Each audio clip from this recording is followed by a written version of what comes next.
ডিমলেন water park Guwahati Khanapara এইটো পাৰ্কত যেইটো এটা ঘটনা ঘটিছে বড় দুৰ্ভাগ্যজনক ঘটনা এইটো কাৰণ আমাৰ যেটো 24 লাইভৰ যেইজন মুখ্য সম্পাদক তেখেত গৈছিলে পাৰ্কত এটা নিউজ কৰিব যোৱাৰ পিছত দেখা গৈছে যে ইয়াত আমাৰ সাংবাদিক গৰাকীক খুবে অবদস্ত কৰিছে আৰু যেইখিনি ঘটনা হৈছে তাত এই মহিলা মানুহজনে যেখিনি ঘটনা তাত ঘটাইছে মানে দুৰ্ভাগ্যজনক ঘটনা আৰু বহুতে বেয়া লাগিছে আৰু সাংবাদিক কোন সাংবাদিক কি বস্তুটো জানা দৰকাৰ বুজাৰ দৰকাৰ সাংবাদিক হৈছে এজন আমাৰ সমাজ সেৱক যেহেতু আমাৰ সমাজক ক'বাত দুৰ্ঘটনা হৈছে কিবা হৈছে গোটেইখিনি কথা আমাৰ ৰাইজৰ মাজত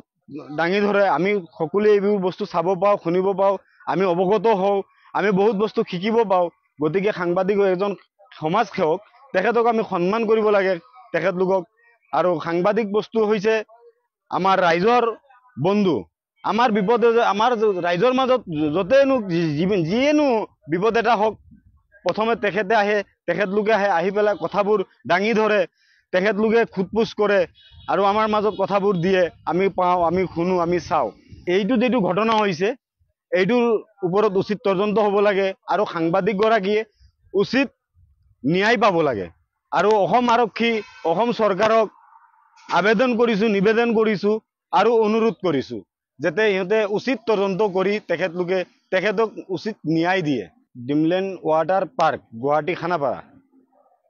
এইটো পাৰ্কত যেইটো এটা ঘটনা ঘটিছে বড় দুৰ্ভাগ্যজনক ঘটনা এইটো কাৰণ আমাৰ যেটো 24 লাইভৰ যেইজন মুখ্য সম্পাদক তেখেত গৈছিলে পাৰ্কত এটা নিউজ কৰিব যোৱাৰ পিছত দেখা গৈছে যে ইয়াত আমাৰ সাংবাদিক গৰাকীক খুবে অবদস্ত কৰিছে আৰু যেইখিনি ঘটনা হৈছে তাত এই মহিলা মানুহজনে যেখিনি ঘটনা তাত ঘটাইছে মানে দুৰ্ভাগ্যজনক ঘটনা আৰু বহুতে বেয়া লাগিছে আৰু সাংবাদিক কোন সাংবাদিক কি বস্তুটো জানা দৰকাৰ বুজাৰ দৰকাৰ সাংবাদিক হৈছে এজন আমাৰ সমাজ সেৱক যেহেতু আমাৰ সমাজক ক'বাত দুৰ্ঘটনা হৈছে কিবা হৈছে গোটেইখিনি কথা আমাৰ ৰাইজৰ মাজত দাঙি ধৰে আমি সকলোৱে এইবোৰ বস্তু চাব পাওঁ শুনিব পাওঁ আমি অৱগত হওঁ আমি বহুত বস্তু শিকিব পাওঁ গতিকে সাংবাদিক এজন সমাজ সেৱক তেখেতক আমি সন্মান কৰিব লাগে তেখেতলোকক আৰু সাংবাদিক বস্তু হৈছে আমাৰ ৰাইজৰ বন্ধু আমাৰ বিপদ আমাৰ ৰাইজৰ মাজত যতেনো যিয়েনো বিপদ এটা হওক প্ৰথমে তেখেতে আহে তেখেতলোকে আহি পেলাই কথাবোৰ দাঙি ধৰে তেখেতলোকে খুদপুচ কৰে